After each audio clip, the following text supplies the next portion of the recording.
Good evening, everybody. This is Royal Knight 6190 for the AndroidKnight.com and XDA developers.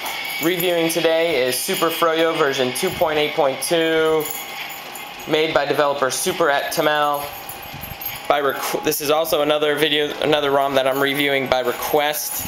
I'm actually reviewing version 2.6 Lite. It's a battery saver version.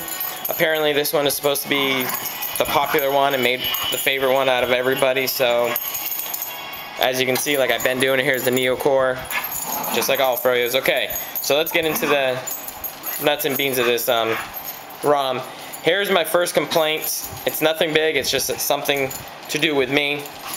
I don't like having two launchers. I don't like the choice of it. I mean, having two takes up extra space. You really don't need it. Excuse my dogs, they're fighting over here, but it just takes up space. You don't need it. Just choose one. Pick ADW or Launcher Pro. They're both decent launchers. ADW is, I think Launcher Pro might be nowadays a little faster. ADW used to be fast.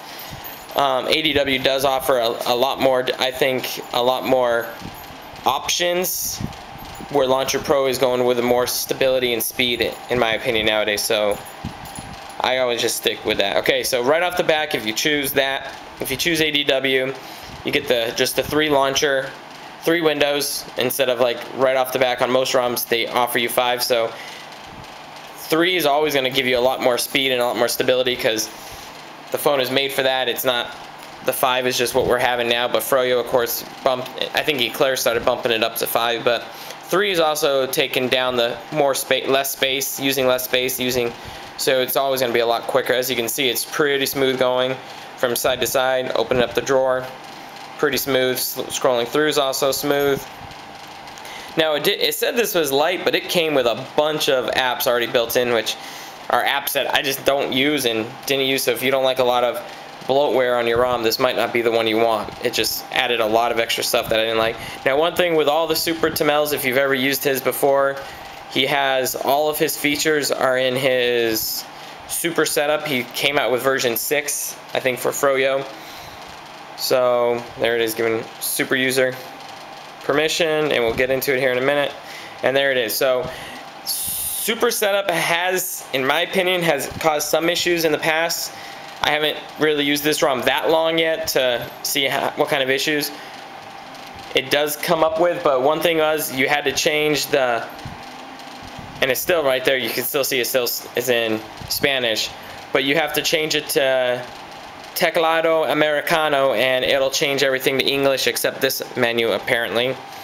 But everything else then will stick to, I guess sometimes, to English, but you have to turn apps. Another thing I didn't like was the process of getting everything to work on this ROM. You had to follow the instructions perfectly, and so if you're not one that reads the whole original post, this ROM might not be for you. You have to read the whole post, read everything, so you know exactly how to do this ROM, get it to work perfectly. So you had to flash it, wait, reboot before you do setup, wait again, go in here, change this, reboot, and there's a lot of different things. So make sure if you're going to flash this ROM, read the instructions. I can't, say that enough. You got to read the instructions to get this thing to work properly, but you have to turn on apps to SD. I have always Linux swap on, and I usually do swappiness to 100. I've learned it works it faster. Then you got your CPU settings, so you don't need set CPU you can use it, but you got it right in here, the minimum and maximum. All his other features he has. So Super Setup is, and you can flash your themes, everything in here. So truly, it is a nice program. In the past, it's caused some issues, so we'll see how this one works out. But besides that, it's been so far, a really decent ROM. I've kept it like I do with all the ROMs. Whatever the original setting is what I do the review on, just so it's nothing set up besides, of course, I'm going to set up apps to SD and Linux swap, because that's what I always use. So let me go by the numbers here. So for stability, I'm giving 4 out of 5. It's pretty stable. I haven't had much forced closes. So for forced closes, I haven't had any forced closes. So for forced closes, I'm giving it a 5. The only issue I had was with maps. I'll click on that quickly, but then it left it at this screen. It left it at the loading screen. So let's back out. it left it at the loading screen, which was the small boxes. I just opened it up a little bit ago, so it loaded up quick.